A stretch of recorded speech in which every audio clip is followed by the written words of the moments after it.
been very hard for many sectors surviving over the last few months with COVID.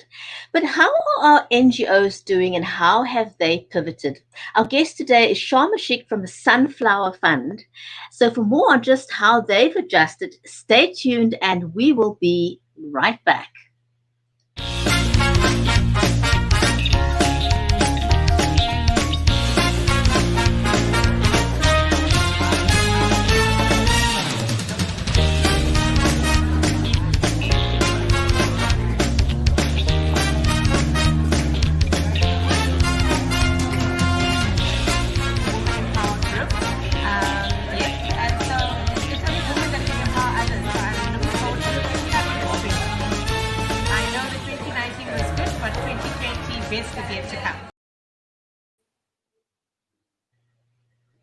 If you're just joining us, welcome to the show. I'm your host, Brigitte Limbanda from Cape Town in South Africa. This stream is made possible by StreamYard and BeLive Media. And today we're going to be finding out how an NGO has pivoted under the new normal. But first, hello to my amazing co-host and friend, Viola Manuel. Viola, welcome to the show. Thanks, Brigitte. How are you? I'm very well. I'm very well. It's been a while since we've been able to do the show, but so glad to be back and to be talking to you again. Yes, and it's look, we've missed some really cold days, so our viewers have missed just you and I possibly complaining about how cold Cape Town was over the last few days. But we've had a great day today, lots of sunshine. So I'm really excited about the show today. I actually missed doing the show. And I'm really excited about speaking to our guest. She's like just one of those amazing women that we know. And I'm really excited about interviewing her and just hearing a little bit more about their initiatives and what they're doing.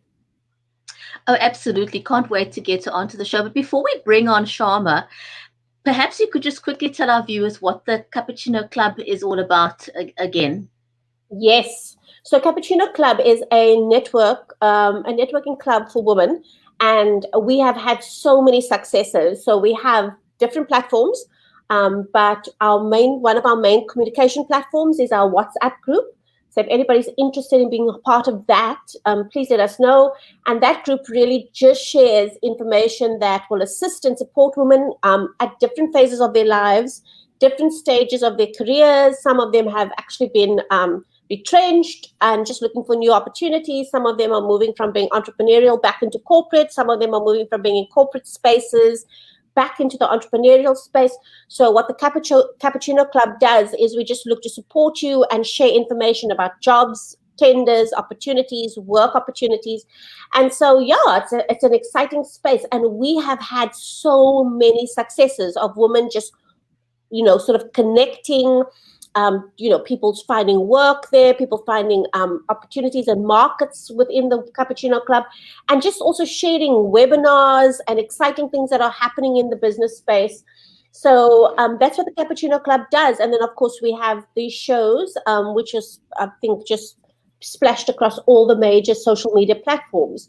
So that's really our goal and ambition, is just to be there to support women and to make sure that there are successes and that we actually have the chance to connect and link up. So a lot of the people we have on our show come directly out of that whole network of women. So if anybody's interested in being part of that, just let me know. I've noticed something very interesting over the last couple of months now. A lot of people talk about how the lines have been blurred because people are working from home, and specifically women, because generally the role of being mom, housewife, taking care of a gazillion other things always tends to fall on the woman. I'm not saying that men don't do housework and that sort of thing, but generally speaking, that is also falls upon the woman. So it takes a lot of juggling, and people are feeling that the lines are, becoming blurred between being a mother, being a wife, being a business person, a corporate environment. But something I've noticed that I thought was very interesting: every single woman that has been on the show, I always love to say when I did your longer sort of introduction in the show that you've always said your biggest accomplishment is your son Shay, And Sharma also started off her bio that she sent us by saying she's a mum of three. And I really love that, Yeah, that we've got hearts in the right places, despite the fact that we're under so much pressure and stress to perform in the corporate world. We always yeah, realize as women, our first priority is our family. And that to yeah, me is just amazing. yeah. And Brigitte, I think as we get older and we mature and we things change. I think you don't take yourself so seriously anymore. You realize that being transparent and authentic is okay. You're not you don't constantly have to be on your heels with your you just realize that there's a part of you that desires to be more authentic and to say, you know what, guys, I can't do Friday afternoon because I'd really like to go and see my son's soccer match or whatever. You're starting to say that more and more, and I'm finding that women are being more, less and less apologetic about being moms and about Being being wives. assertive about it. Yeah. Absolutely, we're sort of saying that's one of the roles we play, and so we will prioritize the work that we do when it's necessary and when it's appropriate. But we also find that we are now able to talk more freely about the other responsibilities and priorities. And I always say this, Brigitte, I know that we are trying to sensitize men to the circumstances under which women find themselves, especially in patriarchal societies like South Africa. We try and sensitize them. So, when guys say to me, "Oh, Viola, you know what? We need to have a special board meeting and it's got to happen at 5 o'clock on a Thursday evening," I'm saying, "No, guys, I can't do 5 o'clock on a Thursday evening. I'm starting to feed my family and I'm starting to do homework with Shay. So that's not a good time for me." Before, I would have frantically been juggling 1,000 things to be ready at 5.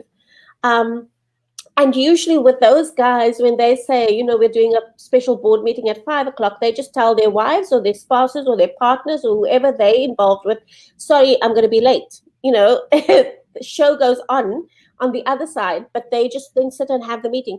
So it's a good point that you've raised. Lines are getting blurred, but I think women are becoming more assertive and more clear on the various roles that we play. Yeah, I think that's a good place to be in. So apart from her mommy hat, she's also studied law, and she's had a career that spans about 10 years in senior roles in leading legal publishing houses and law firms. And finally, where she is now, she joined the Sunflower Fund as head of donor recruitment and patient services. So, should we find out more about what she does and how she's done it under our new normal, shall we? Yes, please.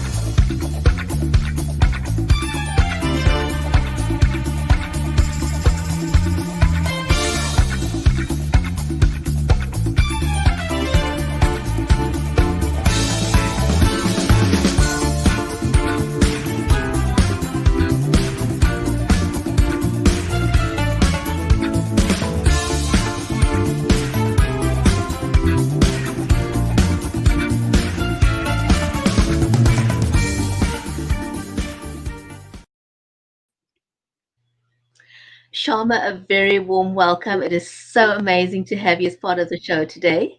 Oh, thank you so much for inviting me. And I'm so glad to be here with you this evening.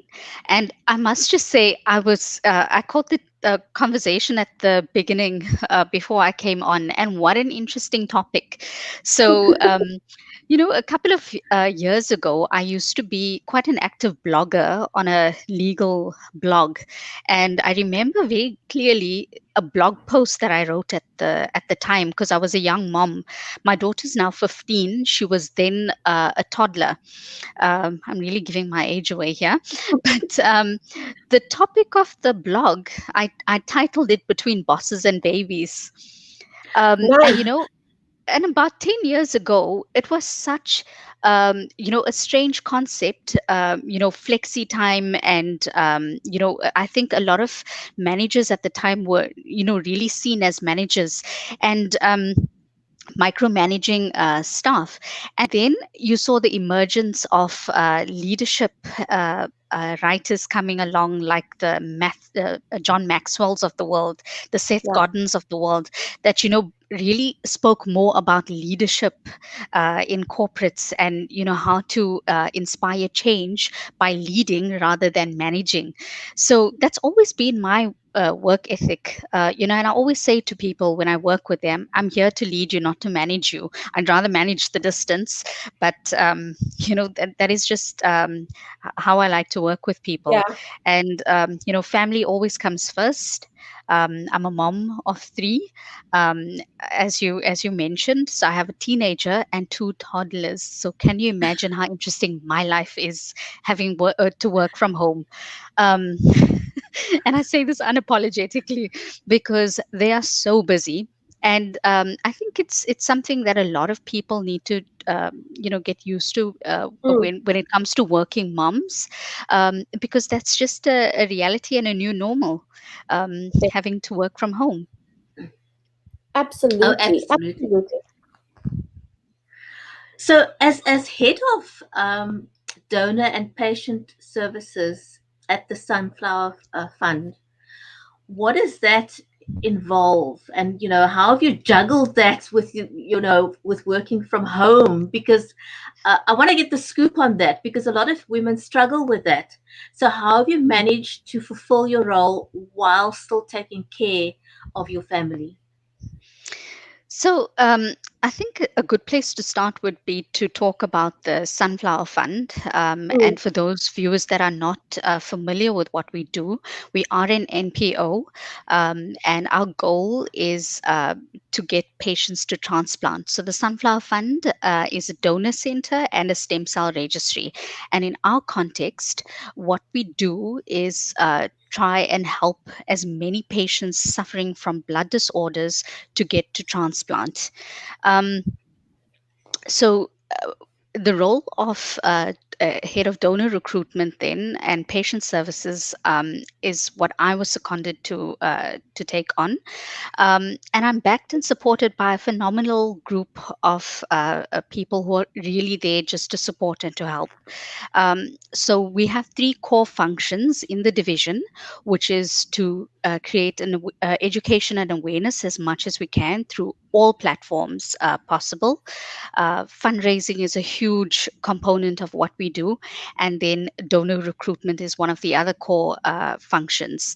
The patient side of the department is also another aspect that I manage, and this is mainly to support patients and their families to get to transplant.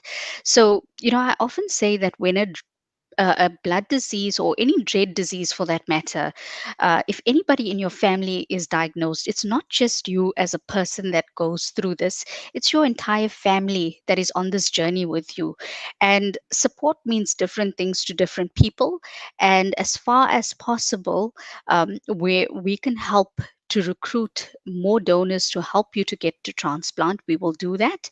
And from a patient services perspective, if there's any other support that a family may require from, be it just a shoulder to cry on, or to sound something of us, or to obtain any information about the diagnosis, that is what we aimed to assist our patients with. I really like the fact that you say in this journey with finding donors and also just, the initial diagnosis that something's wrong. It's not just the person, it's the entire family that's involved in this process. No one is excluded. And it's not even the immediate family circle, it's almost everyone in the family in some way is connected to finding an answer and helping and contributing to that information gathering and wanting to feel empowered um, in the Absolutely. process.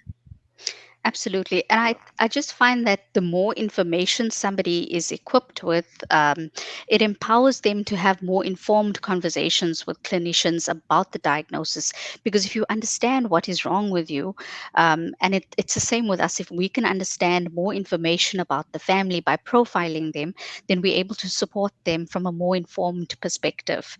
I also just wanted to touch on what you mentioned in the previous question. You wanted to know how I juggle working from home. Um, and doing what I do. So I do have. So my husband is also working from home full time. Uh, but you can imagine how interesting our life is with a 4-year-old and a 2-year-old, and they're both boys. So Oh, it does get to be a bit of a circus sometimes. My children are sometimes part of my meetings, and what we we try, to entertain them as much as possible. Um, but I think it's something that people have, generally gotten used to, and I must say, with the group of people that I work with, nobody has ever, turned a weird eye to it. When Zaki or Ayan pops their head into to meetings, they also start to say a lot of the things that I say, talking about swab kits and becoming a donor for me, and so oh, at least they're also learning from the meetings that I've been having. But I do think, flexi time is huge, and being empowered to manage your time in order to do what works best for you in a day. So I don't necessarily work a normal 9 to 5 shift. I look at my calendar for the day, and that is how I plan how I'm going to work for the day. So, like for today, I would probably just start working a little bit later, and I just manage my time that way, to yeah. minimize the disruptions as best I can. Yeah. So that's sort of, I think everybody's just in that place now where, it's been 150, over 150 days lockdown. It's we probably closer to 170 days now. So it's really, I mean, it's for some people it's flown by. For other people it's like been the worst experience of their lives. But for you specifically and for the organization, what has been the greatest impact with this extended lockdown? When it started, we all thought it was going to be the 3 week stint, and we couldn't cope with the 3 weeks. I mean, I know everybody was like doing challenges for 3 weeks, and as soon as these 3 weeks are over, we're doing the following. It's now been almost 170 days. So, what has been the greatest impact on you and your family? And then, what has been the greatest impact on the organization itself? So, my family, funny enough, this is not new to us. And I say this because I do have a personal journey where I had a child. I have a child, the 4-year-old, who was born with an immune system, without an immune system, sorry. And that is one of many, more than 70 blood disorders that are out there that is treatable by blood stem cell transplant. So, having been born without an immune system, um, the way people are living now, having to social distance, sterilize, sanitize all the time, mask, glove, gown up, that was our reality like 4 years ago. Because in order to keep him safe and healthy from infections, that is how we had to live. We had to create a sterile environment within our home, and we weren't able to receive any guests, just to keep him safe. So, uh, to transition back to where we are now, it's almost, it was pretty normal for us as a family, because we had loads of alcohol sanitizers, because we always keep those supplies in our home. And I think, with a child like him, growing up in a an isolation unit for, such so many months on end, he's a compulsive hand washer anyway. So there's no issues there. We're Our collecting water bill, monsters like that all over the place now. Yeah. oh well, our water bill does run high, I must admit, because he washes like he scrubs like a surgeon. That's, you mentioned quite an interesting thing that I didn't think of before, because I've been talking a lot about, I live with chronic pain, and I've been talking a lot about how people who live with conditions um, have not been as emotionally affected by COVID-19 and by the lockdown, because essentially, when you have some form of challenge in your life has been a lockdown. Mm. So Absolutely. this is not, from an emotional perspective, this hasn't been hard for myself and people like you who've had this sort of situation before. hmm I've lived in an isolation room in a hospital for, I think, the better part of 10 months at one point. And I wasn't allowed to socialize with anybody because the risk of me picking up an infection and passing it on to my son was so high that that was completely cut off.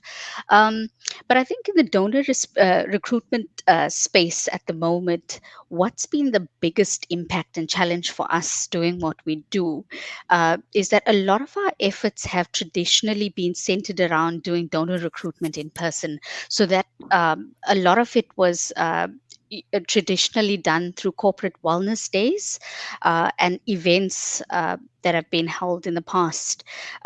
And you can imagine the challenge that COVID put in place on us because we've had to put all of those events on hold, and every single one of our efforts have now been shifted online because in South Africa, a new statistics that we received is that every 5 minutes, someone in the country is diagnosed with a blood disorder or with cancer, a blood cancer, and it becomes extremely important for us to continue to spread the awareness, to continue to try and recruit donors and to increase our registry, and so we've shifted all of our efforts online.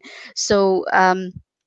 A lot of corporates that and businesses that we've been dealing with, whoever have got staff engagements that take place in an online platform, we approach them with a request to allow us a 10 or 15-minute slot before their staff engagements, and a lot of them have been very gracious.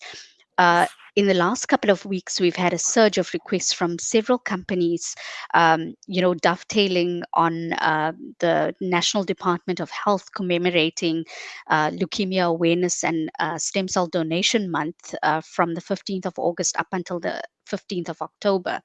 So a lot of them have been requesting a time from us to come and do a few awareness talks and try and use the platform to recruit donors. So it's been working really well. In the last couple of weeks, we've seen a nice spike in our online registrations, and we could not be happier. We really hope for the situation to continue the way it is. Well done. I Well think done. it's amazing. Something interesting that I read literally just a few days ago is that the UK switched from an opt-in to an opt-out um, in donors, and I thought that was quite an interesting one. We've also been receiving calls like that because, in driving our process online, a big part of that has been to call up the donors when they register with us. We call them up and we arrange a contactless delivery. So, what we send to them is a kit with three elongated cotton buds that they just use to swab their cheeks. It's got full instructions on how to do it. So, there's absolutely no contact involved at all. You can register online. You don't even need to leave your home to do it. But what we found is that with some people that we've been calling, they say to us, we'd like to defer our registration to after the lockdown is over. But then I say to them, nobody knows when that is. And because of the number of people being diagnosed on a daily basis in the country, it's so important for us to, really amplify the call for the dire need for more people to continue to register. And in the presentations and the talks that I do with the companies, I always say to them, your chances of finding a donor locally is 1 in 100,000, and our registry only has about 74,000 on it. So if we haven't even reached the first 100,000 yet, and Mm. this signals the importance for us to continuously grow the registry as much as we can and as quickly as we can. The cost of a transplant, if your donor is found locally, is also much cheaper if you find the match locally than it is if you find an international donor. So this is something that's really important to me. cause that I feel really, motivated about, and something that I really champion every day to raise the awareness as much as I can and to continuously call for So, people to register. yeah. So Shama, you've explained the process, which is a much simpler process than I anticipated. You know, I was expecting these big machines and needles and blood in and blood out kind of process. So Well, that only happens once. yeah, So, but look, the to test yourself, to get onto the registry, there's no needles involved. So you can do it in three ways. You can call our call center and we'll register you telephonically, or you can send us a WhatsApp. And all of this information is on our website, www.sunflowerfund.org, and all the information that you need about the exclusion criteria is on there. So you can register in one of those three ways. So if you register online, what we do is we confirm your address for delivery of the swab kit, and as long as you're available to collect the kit, we send you the kit with the instructions of how to swab.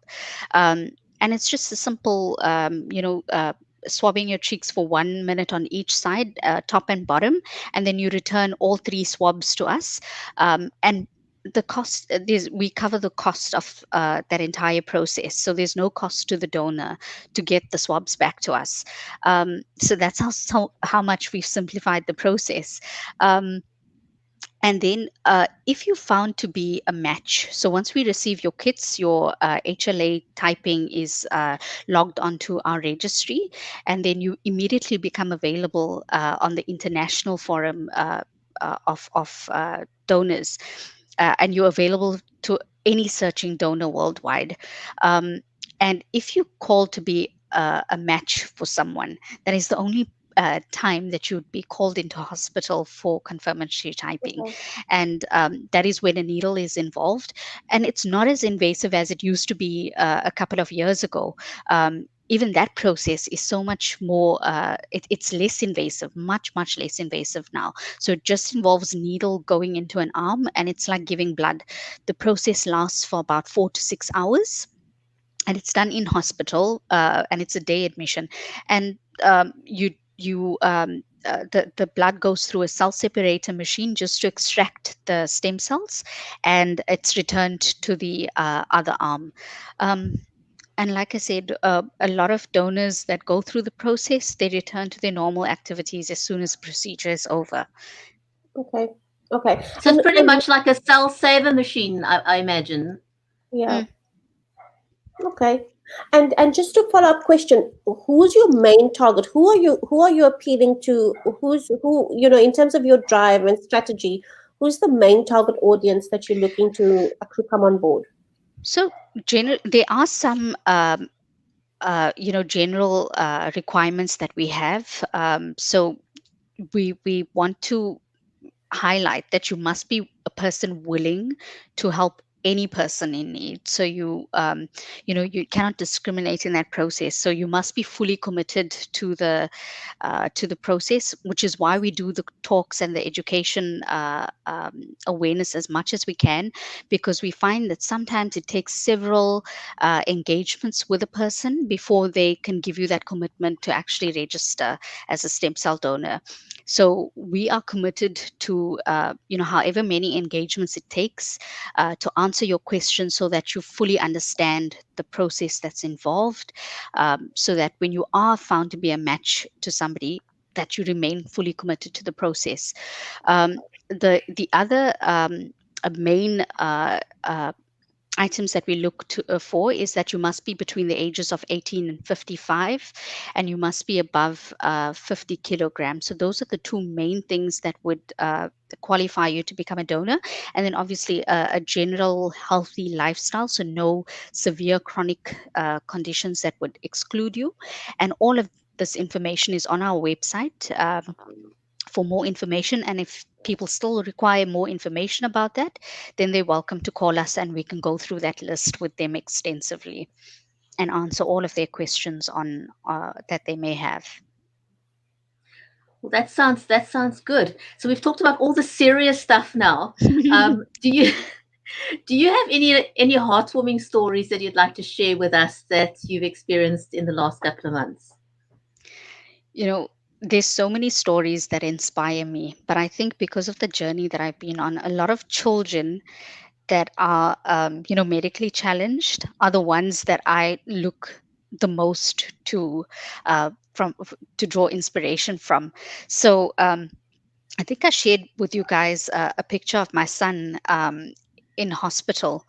Um, and that particular picture that I shared with you was, him standing on top of a box of wet wipes. He's leaning over the cot and he's smiling so happily with his dad. So that's the image. But whenever I'm having a down day, I always look at this particular picture. There's tons of pictures of him that I look at, but if I must tell you the story behind this picture, this was taken um, 3 hours after he had chemo. Um, and I mean, if a child can go through, intensive chemotherapy for an extended period, and then 3 hours later still, muster up the courage to stand and smile to the world, then, there's no problem or no challenge that's too big for anyone Mm, out there. So whenever I'm having a lousy day and I feel like, I really feel deflated today, I always look at this picture to draw inspiration from. I mean, many moms out there draw inspiration from several stories, but I mean, how often can you say that, I have a medical superhero, a medical mm, miracle that I'm a mom of?